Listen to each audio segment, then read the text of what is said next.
Okay, so let's get into it. Tonight we're doing a deep dive into an official incident report filed by a 20-year veteran of law enforcement, Officer Donley. And that's the key part right there. This isn't just a story someone told. It's a source document from a seasoned professional, someone who's seen it all on these back roads. Exactly. And the scene starts out so, normal. A full moon night, Country Road 8, right next to the Winding Pines Youth Retreat. Just a routine traffic stop, a silver Toyota going way too fast. Donley flips on the lights and the car pulls over immediately. Which is the first sign that something is just off. You don't expect that kind of immediate compliance from someone doubling the speed limit. No, you don't. And when Donley gets to the window, the scene is, well, it's pure terror. The driver and the passenger, they're both just drenched in sweat, tense, paralyzed. And their first words aren't an excuse, not an argument. It's a plea. The driver just says, "Can you give us a fine? Anything, please. We just need to go." The fear is just completely out of proportion to the situation. And Donley, he's just trying to follow procedure, right? Right. He asks him to turn off the car, ask the usual questions. He runs the plates, the license. And everything comes back clean. No warrants, no record, nothing. So that just wipes out, 99% of what you'd expect. They weren't afraid of the police. No, they were afraid of something else. While Donley's back in his car, checking the plates, he's watching them.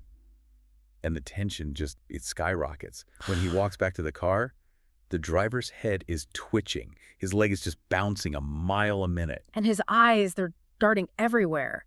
But not at the officer. He's looking in the rearview mirror at the tree line behind them. It's like an animal that knows a predator is close. Exactly. He's not trying to get out of a ticket. He's fighting this primal urge to just flee. And then he says the line that really sets the tone for everything that follows. "We don't have time, please. It's too close." Yeah, it's too close. He's on a clock, and time just ran out. So Donley, he's thinking maybe a medical issue, a psychological break. He decides to get the guy out of the car with a field sobriety test. But the compliance is over. The driver just slams the key back in the ignition, the engine roars, and he's gone. And the chase, it's not skilled, it's chaotic. Donley's report says the car is swerving wildly, just struggling to stay on the road. Like the driver wasn't fully in control. Or his mind was completely somewhere else. The chase ends almost immediately. The car just veers off the road right into the woods. Donley hears branches snapping, and then this hollow metallic thud. The vehicle is wrapped around a huge pine tree right on the edge of the youth camp's property. And Donley's training kicks in. He switches from pursuit to emergency response. He gets to the wreck. Steam is hissing from the hood. The scene inside is just grotesque. The driver is slumped over, but he's breathing. But the passenger is obviously dead. And the way the body is positioned, it just defies the physics of a car crash. The neck, the legs. Donley's report says the angles were anatomically impossible. A clear fatality. Visual confirmation, no question. And the driver gasps. He's awake. He fights his way out of the car and just collapses onto all fours on the ground. Donley sees the huge pupils, the racing pulse, the way he's talking. His training says overdose, PCP maybe. He thinks about getting his Narcan kit. But listen to what the driver is saying. Yeah. It's not nonsense. He's not talking to the officer. He's saying, "Listen, if you hide now, maybe I won't know you're nearby." He's addressing that unseen thing, the thing they were running from. Donley misses it because he's still thinking within the lines of his training. Right. So he gets the driver into the back of his cruiser. He turns away for just a second to go get the med kit. And that's when he hears it. A sound from the back seat. The report describes it as a low, thick clicking, almost like a retching but wetter. And this is the moment. This is where the rule book gets thrown out the window. This is where we leave the realm of, drug-induced psychosis and enter something else. The man in the back seat starts to shake. Violently. And the report is so specific here, it's chilling. It says the skin began pulling apart in long, wet lines. Not tearing, pulling apart, like it can't contain what's happening inside. And then the sound of bones. Snapping like twigs underfoot, he wrote. Bones breaking and then immediately resetting into a new shape. The skull is changing shape. A snout is forcing its way out of his face. You can hear the cartilage crunching. A second row of fangs pushing through the gums, the energy required for a transformation like that. It's just unbelievable. And then it explodes out of the cruiser. The entire back window and frame are just ripped out. Not shattered, ripped. Donley reacts on instinct, draws his 9mm sidearm, fires 3 shots, center mass. And they hit. He sees these Dark bursts bloom in the fur. But it doesn't even flinch, doesn't slow down. It just absorbs the rounds like they're nothing. Which tells you right away, standard firearms protocols are useless here. Completely useless. The physics are all wrong.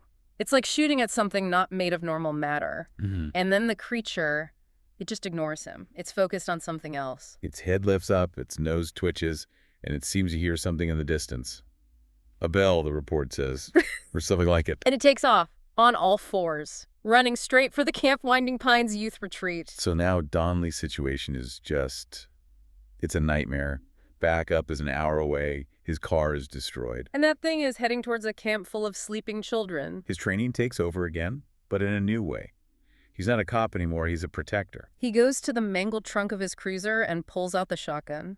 He knows the 9mm was useless. He's banking on the sheer force of a shotgun slug to maybe just slow it down. He gets to the camp, finds the night guard, and has to, in seconds, explain an impossible situation. And they come up with a plan, an evacuation. They'll tell everyone it's a drill. The logistics of that, trying to move dozens of sleeping kids from cabins without causing a stampede.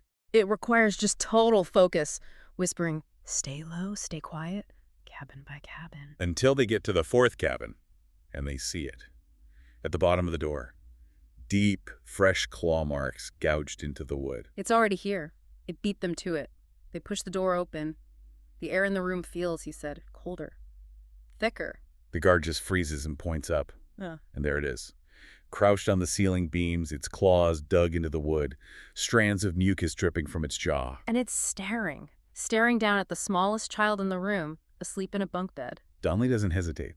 He raises the shotgun and fires. The first slug rips through his shoulder. A huge chunk of tissue and fur just vanishes. It lets out this scream, a sound he said was deeper than anything a living creature should make. But it doesn't fall? No. It lunges, it drops from the rafters, and before Donley can even pump the shotgun for a second shot. It hits the gun. One strike. The report says it shattered the shotgun, the wood, and the metal, clean in half. Throws the guard against a wall like a doll, and it's just gone. A blur out the door. So they're back to square one. Donley has his pistol, and that's it. The only heavy weapon he had is in pieces. They scramble, get the last of the kids and staff onto the camp bus. The guard is dazed, but he gets in the driver's seat. Donley boards last, pistol in his hand, feeling how useless it is. The bus lurches forward, heading for the main road for the bridge. And through the window, Donley sees it.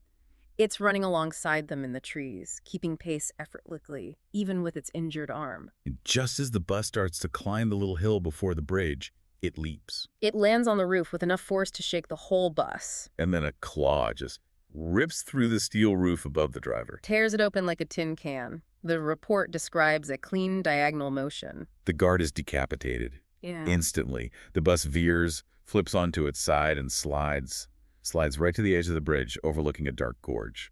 And the creature is still attached. Its arm is tangled in the torn metal of the roof, and its weight, its thrashing, is pulling the entire bus closer and closer to the edge. Donley is injured. He's inside this wreck, and he knows the pistol won't do anything. But then he sees it, mounted by the shattered windshield. An old-school fire axe. A relic, but it's all he has left. So he crawls over the wreckage, grabs the axe. He brings it down again and again, not on the creature's body, but on the arm, the joint, the wrist. He just keeps striking that one spot, putting all his weight behind it, until finally the tendon snaps. The creature screams and just drops into the darkness of the gorge. And then silence. He saved them. He actually saved them. Rescue eventually arrives. He's treated. The story should end there. It should. But it doesn't, because once Donley is stable, he remembers the first victim. He directs the authorities back to the original crash site to recover the body of the passenger. And this is the detail that changes everything. They find the car, they find the blood in the back seat, confirming what Donley saw, the transformation. But the passenger's body, the one he visually confirmed as dead with the impossible injuries. It's gone. Completely gone. Not a bone, not a shred of clothing, nothing. Just an empty, bloody seat. It just vanished. Which leaves us with the question that I think Donley will carry forever. It's what he wrote in his final notes. He wasn't just asking what this thing was. He was forced to reconsider the entire event from the beginning. Right. Was the creature in the back seat the only one? Or was it just the one that got caught? That terrifying question. Yeah. Was the driver speeding to get away from the thing his passenger was about to become? Or was he speeding to get his passenger away from something even worse that was chasing them both? What exactly does a creature like that fear?